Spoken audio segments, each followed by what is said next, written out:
Hey guys, it's Cece. I have a couple plans today and I'm excited for them. We're gonna go pick up the management for my airlift system for the E93. We might be able to get it all today. We might have to order a different tank. Not sure yet. I'm gonna go ahead and head over to STAGE Motorsports now, and we're going to try to fit the 4-gallon tank in the trunk. And if that works, I'll take it home. If not, we'll order a different tank. So that's the plan. And I'll do a little unboxing when I get home, get everything. And yeah, so let's go ahead and head over. In the last video, everyone was kind of eager to hear what the car sounds like. So I guess we'll do a cold start.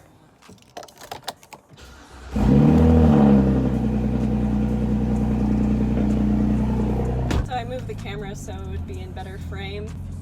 So I want to talk about the whole ordeal with these bags for my car.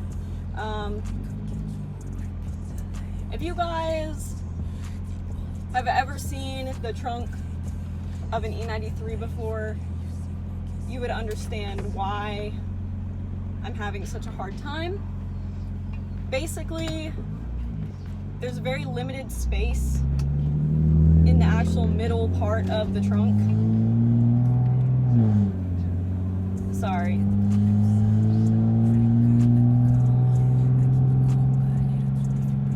Just gotta, yep, okay. It's gotta shift. Anyway, there is limited space in the middle part of the trunk where a tank would normally go. So when picking a size, I had to do a lot of research. We should just get this over with. Someone asked me if my car is raspy in the last video in the comments. I hope this answers that for you. So that's why I have to bring the car over, and we're actually gonna just put it in the car and see if it fits. If not, I think I'm gonna order a 3-gallon tank, the flow tank from Airlift, because it looks really nice and it's 18 inches across. But I guess we'll just have to see and figure it out. I have no idea what just happened. It's safe to say that my soul is not safe. Searching for a savior, I've been looking for days.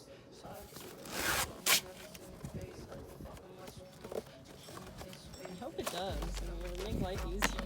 Yeah, and it's so weird how they do it too. Like, if you piece together a kit, like sometimes it's more than if you just buy the full kit together. You know what I mean? Yeah, I hear you. I noticed that. I was playing around online and seeing what kind of options they offered, and I found that to be true as well.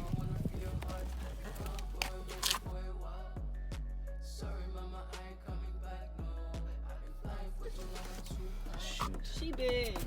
Yeah. Yep. I don't think. Dang. Because this has to be free of anything when the top comes down, and this latch is here, so I don't think it's gonna Yeah, I would probably... What if we turned it? Either 1 or 2 tanks.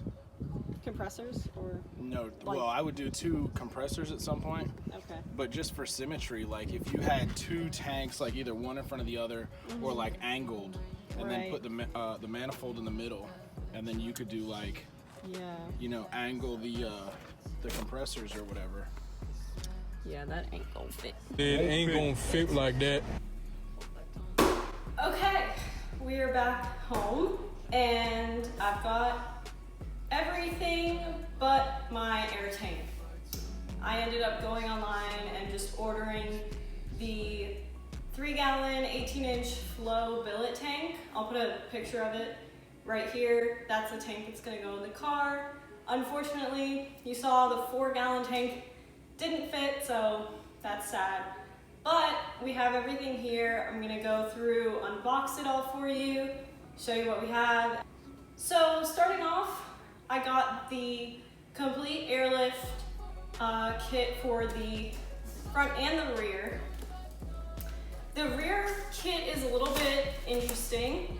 So on this chassis, they actually had to make a control arm for the kit. All of these pieces look really good, very high quality.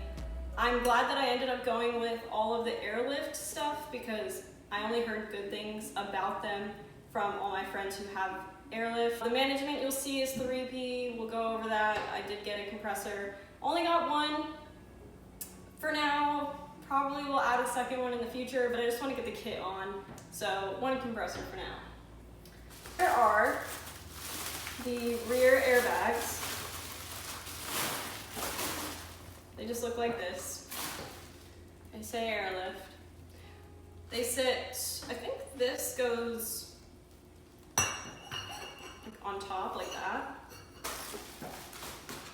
Here is one of their rear shocks. So if you go on Airlift on their website and you want to get this kit for the E9X platform, they do say you can't reuse your stock struts. So if that's what you were planning on doing, either buy secondhand M3 shocks or just go ahead and get the Airlift shocks. That's what I did. I just got the Airlift shocks. The BC coilovers that are on my car are going to be sold to Stockton, my boyfriend. He'll put those on his E90. But I don't have any of my stock suspension anyway, so kind of no point. I just decided go with the good Airlift shock bodies and just send it. So in here, this is like all the hardware. We have the connections, the spanner wrenches, the damper adjustments, and that sort of stuff.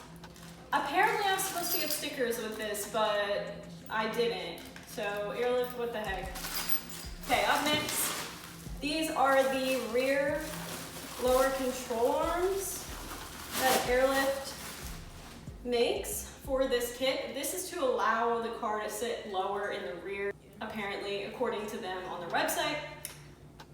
You can't get the kit without these control arms. This is why the struts for this kit is a little bit more expensive than your average kit. It's actually more expensive than the F80 kit, which is a little depressing because my car is definitely not as expensive as an F80.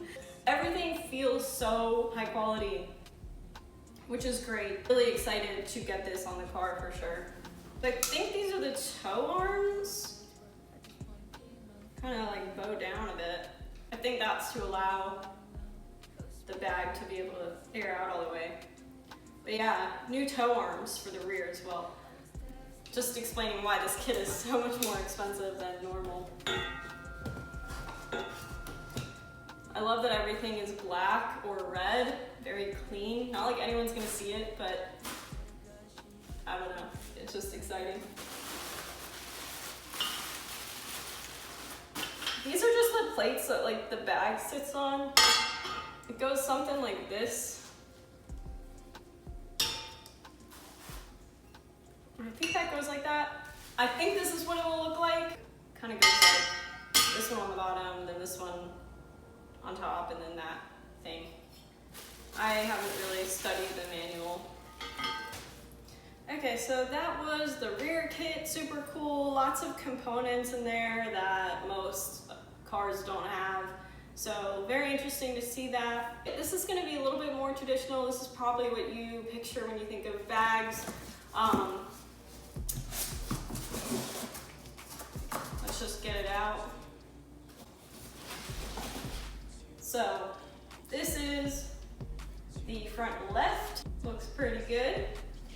Got the camber plates on top. Got the hole for the lines. Got the lines right there.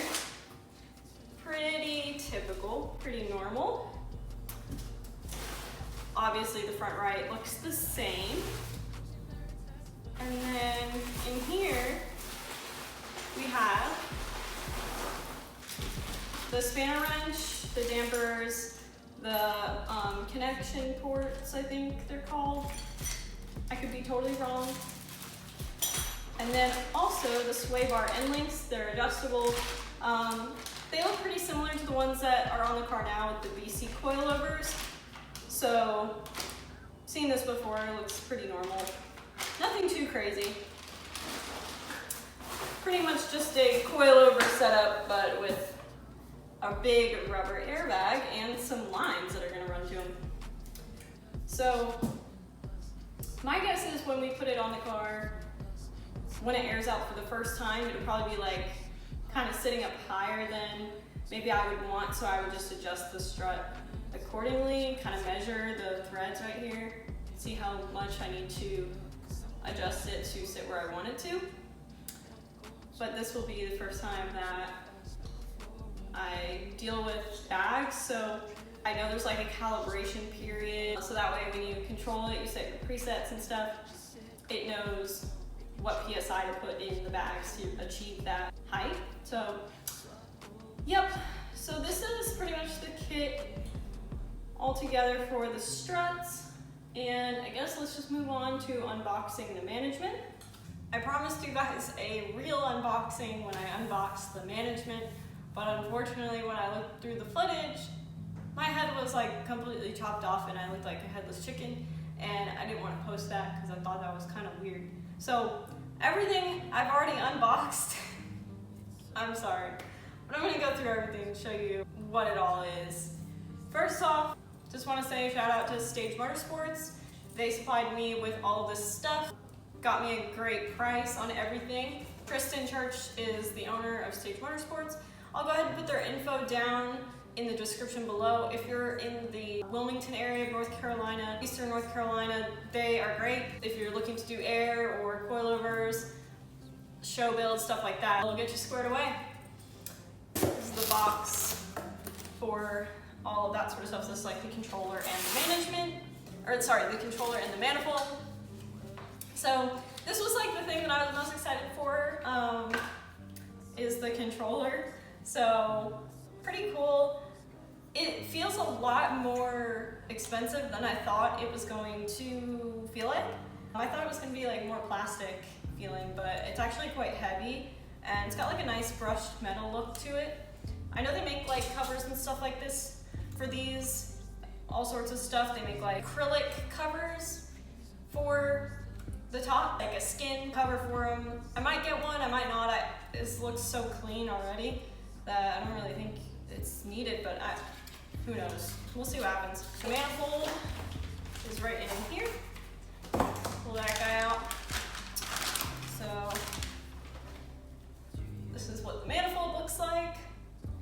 So it's got this Airlift plate right here, and you can actually get custom plates. A lot of people make them out of acrylic, plexiglass, resin, all sorts of stuff, wood even, I've seen some of them. So depending on what style and theme I'm gonna do with the setup, I will choose that for the manifold based on that.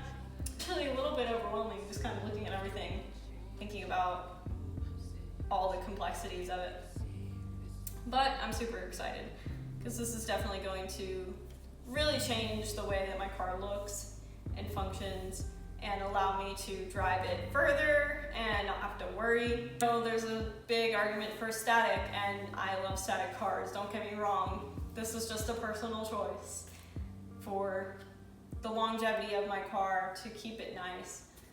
I decided to go with air, and if you want to keep your car static, like that is totally cool. I think that's awesome, props to you. A lot of people will try to be like, oh, bags are more expensive, coilovers are the cheap way.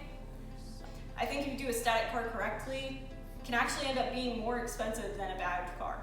That's my opinion. I mean, you still have to go, if you want camber on a bagged car, in my case, I would have to go and buy a camber arm. I know that replacing everything in a static car as well to get nice fitment is a lot of money. If you get good quality coilovers, good quality springs, like it adds up really, really quickly. I just know I'm gonna get some comments about people wishing that I kept the car static, but I think it's gonna look really cool. Then we've got the installation guide. And then in this box, we've got all the lines. So we've got these lines.